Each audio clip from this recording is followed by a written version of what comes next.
This is the embarrassing story of the last time I rode a skateboard. Skateboarding is one of the coolest things in the world, and when I was a kid, I was absolutely obsessed with it. I used to play Tony Hawk's Pro Skater, Skate 3, anything. I used to skate on the skateboards in Walmart, and one time I busted my ass because I slipped on the plastic they used to put on the top of the skateboard. Fell on that concrete, hurt really bad. When I was in college, I got a skateboard for Christmas. It was a really cool skateboard. It was like a long board. I believe I have it somewhere in here. Hold on. Here's the skateboard, man. Isn't she a beaut? This is like sick. I love the wheels. Still love this thing. Hold on, let me get a thumbnail. Let me try to scoot back. But yeah, I got it for Christmas, and I was so excited to ride it on campus after winter break. I mean, I was practicing in the little tiny-ass parking lot in my neighborhood. I could only go a straight line, couldn't go that fast, could barely turn. I was ready to go. I moved back into my dorm the weekend before classes started, and I decided to get with a couple of my friends and go skating around campus at night. They were kind of teaching me how to skate, and it was some of the most fun that I've ever had. I remember there was this super steep, say it, not spray it. I remember there was this super steep part of the sidewalk right next to the library, and I went down it, and I went super fast. To this day, I still don't know how I didn't fall down it. But after that, I decided to go back to my dorm and get some shut-eye. I had a big day tomorrow. Oh yeah, also, I had a new dorm mate. I met him the night before, and he was pretty cool. His name was Kendrick. I still feel bad because I annoyed the shit out of him. I feel like I have undiagnosed ADHD, and it was really bad back then. I was super hyper, had a bunch of energy. And Kendrick was a super artistic dude. He had paintings and drawings all over his side of the room. I thought it was so interesting. I thought it was the coolest thing ever.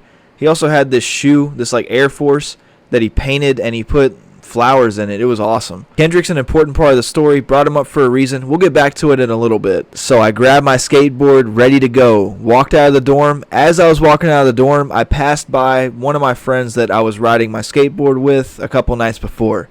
He worked at the front desk, and he had the morning shift. So he looked at me, and he saw that I had my skateboard in my hand.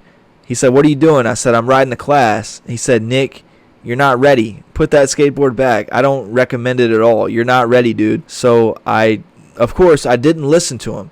I walked out. I wanted to be the cool kid that rode the skateboard around campus to class and stuff. So my dorm was a little bit off the campus. And to get to the campus, you would go out of the dorm, go down this little sidewalk, cross the street, cross the railroad tracks, cross another street, go down the sidewalk, take a turn, and you're on campus. The sidewalk that's right in front of my dorm was a little sketchy. It was a little unlevel, little crooked sidewalk, all jagged edges just hanging everywhere.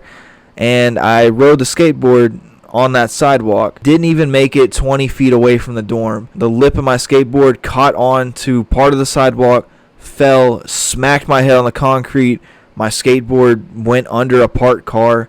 It was embarrassing. I split my eyebrow open, and I banged my knee up pretty bad. And I got my skateboard out from under the parked car, and I was walking the walk of shame back to my dorm, the 20-foot walk of shame.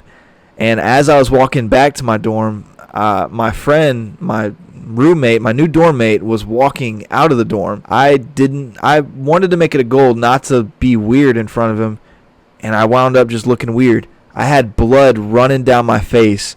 And I looked at him, and I noticed he was looking at me weird, and I said, "Does it look bad?" And he said, "Yeah, it fucking does. It looks pretty fucking bad." That's what he told me. That was weird, and I walked right back into the dorm, and as soon as I walked back in, you remember the friend at the front desk that told me not to go out? He busted out laughing. He was just laughing at me. He said, "Nick, I don't want to laugh at you, but I told you not to go. I told you." And I said, "Yeah, man, all right." I walked back to my dorm, put my skateboard back, got a towel to wipe off some of the blood off my face. The blood wasn't stopping. When I walked back out of my dorm, I asked my friend at the desk, I said, "Hey, man, is there a first aid kit or any Band-Aids around here?" He looked around, he said, "No, I can't find any Band-Aids." Walked to the bathroom in the lobby, got some paper towels, just held it up to my face. And I was more concerned with going to this 8 a.m. class that I was already kind of late for. I was more concerned about that than finding a Band-Aid or getting my face fixed. So I walked to my class, made it to my class, had this paper towel that was just soaked with blood, a little bit of dried up blood on my face, and I walked into the classroom, and my teacher looked at me, And she kept asking, she kept saying, "Are you okay? Hey, are you okay?" She asked me that like 5 times, and I kept saying, "Yeah, yeah, I'm all right, yeah." Had a ringing in my ear. I don't think I got a concussion, but I hit my head pretty hard. For the whole class, I was sitting there. I wasn't retaining any of the information. And I could tell that the teacher, after 5 times of asking me if I was okay, and me just saying, "Yeah, I'm all right, yeah," I could tell that she was trying not to look at me.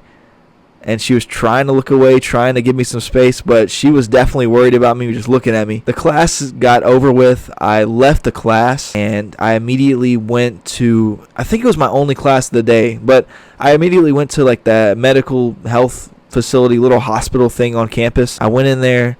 They shined a light in my eye to make sure that everything was good. Didn't have a concussion or anything. And make sure I was still all there. And they also scanned my knee in an x-ray, just trying to make sure I didn't mess it up. She gave me a Band-Aid, and the nurse was kind of making fun of me, kind of making jokes with me, telling me to be careful. So I walked out, and I thought that Band-Aid on my face, I thought it looked so cool.